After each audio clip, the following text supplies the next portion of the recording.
the trick of technology. Come on. The trick of technology.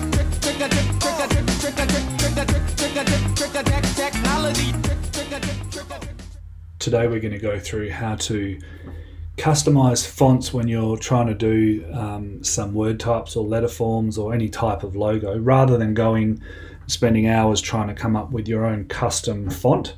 The quickest and easiest way is to use either combination of these techniques to modify a font. So for instance, here we've got a scripted font that's just been broken apart and rejigged, and angles changed a little bit and the spacing changed a little bit. This one here, we've got some accents added to the C. It's been enlarged and messed around with. We could remove letters like in this poison thing and replace it with a little icon, so we can end up with some sort of combination mark. Could split fonts in half. There's a million different things we could do using the following techniques. So without any further ado, let's get onto it. The first technique I want to show you is probably the simplest one, and that's how to type along a path. So underneath the type tool, you can see that's just coming up and doing an ordinary text box.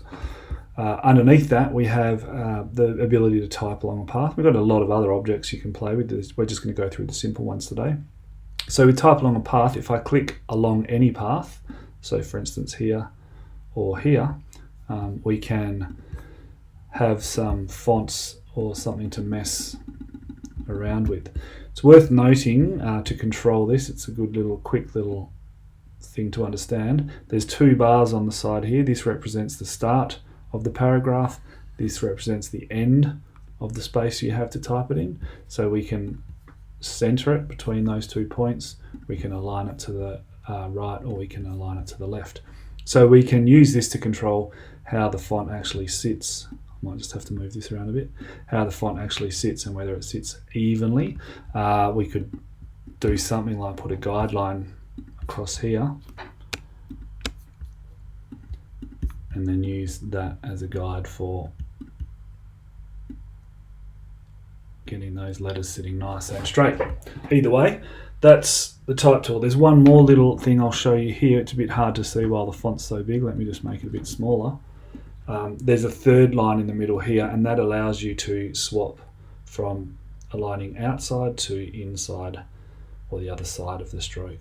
So slightly different. That's really good if you're going to do some sort of emblem or combination mark. Anyway, so that's using type along a path. Just worth noting as well, it can be quite important to get your handles and anchor points nice and smooth. If you have some janky thing like this, it's going to give you issues, so try and make sure you have nice smooth transitions if you want your text to work. But the limitations for this are almost non-existent. You can do whatever you like and control it however you want. If you want it to go up the side of a mountain, you could just draw the side of the mountain and apply the stroke. But again, just be careful on which way the handles and anchor points are facing. So that is typing along a path. The next thing I want to show you is a simple one. I'm just going to grab a copy of this picture here and make it a little bit bigger so we can see what we're doing, and possibly even make it a little bit bolder. Let's just make it a nice thick one so you can see what's going on. So this one here using the warp tool is fairly simple. We're just going to select it and go up to effect and warp, and pick any one of these to start with, because you can get to the selection from you can get to all the options from here. So you can see we've got arcing, arcing up, lower, shelling, flag, turn into a flag. At the moment we haven't got a lot of stuff selected there, but you can adjust how much that happens or how little that happens. The horizontal distortion or the vertical distortion. So you could use arc, for instance, to do a bit of perspective, maybe just going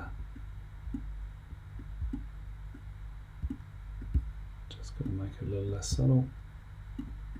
There we go, nice thing to make it seem like it's being yelled or whatever. Now, worth noting though, with the warp tool, it is actually an effect that's been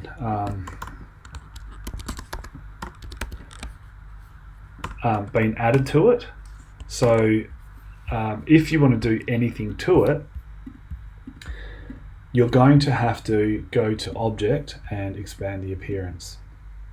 So what that does, it gets rid of all the information that makes it a glyph, each letter a glyph, and turns it just into a shape. The good part about that, if I go to Object and ungroup that, it allows me to either modify a shape, so I can just treat it like an ordinary handle and anchor point, or it may be that I want to replace, for instance, I want to replace the A with something to do with a logo, so I might delete that and add another shape in there.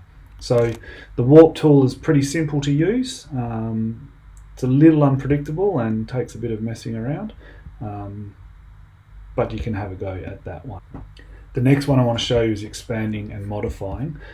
I'm going to do a nice big one for that. I'm going to just grab I'll just play with that for the moment. Now, to work with this, as the thing says, we want to expand this out first. So if we just select the text box and go to Object and expand that, it should give us the options to expand the glyphs into Object and Fill. So that becomes now a shape, essentially, or 4 different shapes. I'm just going to grab a copy of that for the moment. So even with that, if I ungroup those shapes, which were letters once upon a time, you can see that it makes it very easy. I'm just holding Shift to keep them aligned, but it makes it very easy to make some pretty significant changes. You can see already that's looking pretty cool, or logo-esque, and modify the letters in those ways. I'm just going to grab another copy of that. The other thing I use this technique for a lot is, for instance, if I just deselect it and grab the direct selection tool here, the white arrow, and just grab these 2 anchor points at the end here. So for this one here, I'm just going to grab those 2 anchor points. You can see I've just got those 2 anchor points. I'm going to hold Shift to keep it moving straight, and I'm going to extend that along maybe to the corner of the A here. So, you know, very quickly we've got something like that going on. Maybe I want to, another technique I use as well, for instance, is just to grab a shape.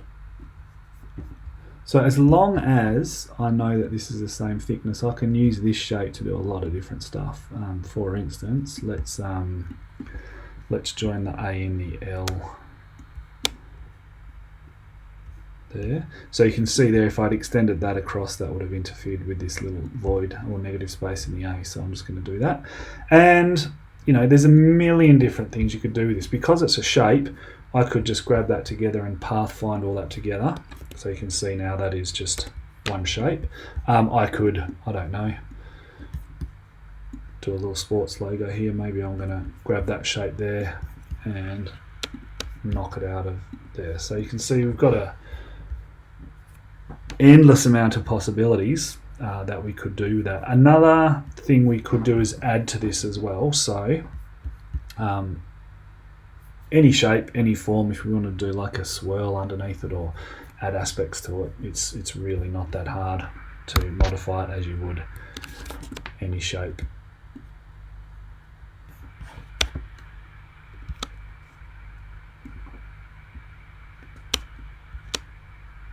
Whatever, doesn't really matter. Anyway, you get the idea. It's expanding it and treating it like a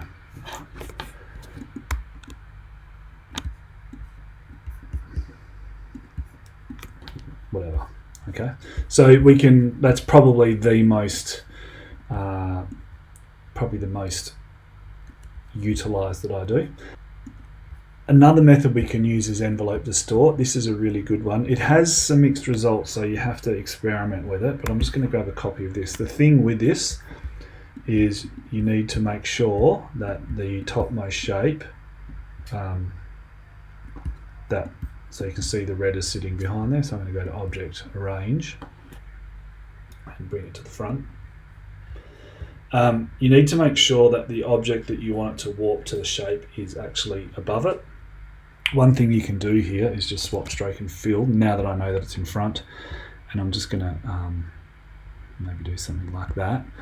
So the red shape is on top of the letters. If I grab both of those now and go to Object, Envelope Distort, and Make with Top Object. So it's going to make the zeal into the shape of the top object. So you can see there, it does give you mixed results. You might even want a white shape there to try and space it out. I'll just show you what I mean there.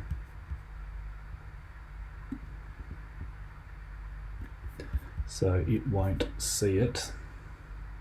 Just make it the same colour as the paper.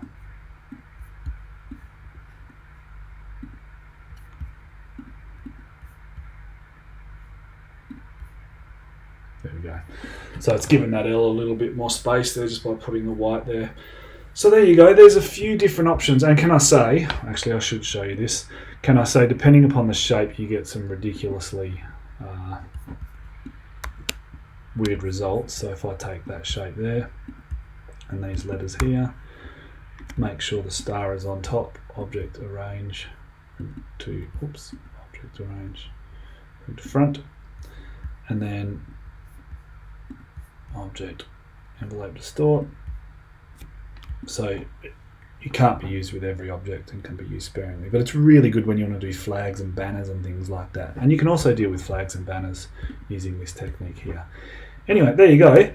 There's a few different ways to deal with modifying a font. As I said, the expand and modify is probably the most useful method because it allows you so many opportunities to customize, add to, take away from, rejig, mess around with letters as much as possible. Anyway, have fun with that, and hopefully your logos take on a whole new custom look and don't just use boring old fonts.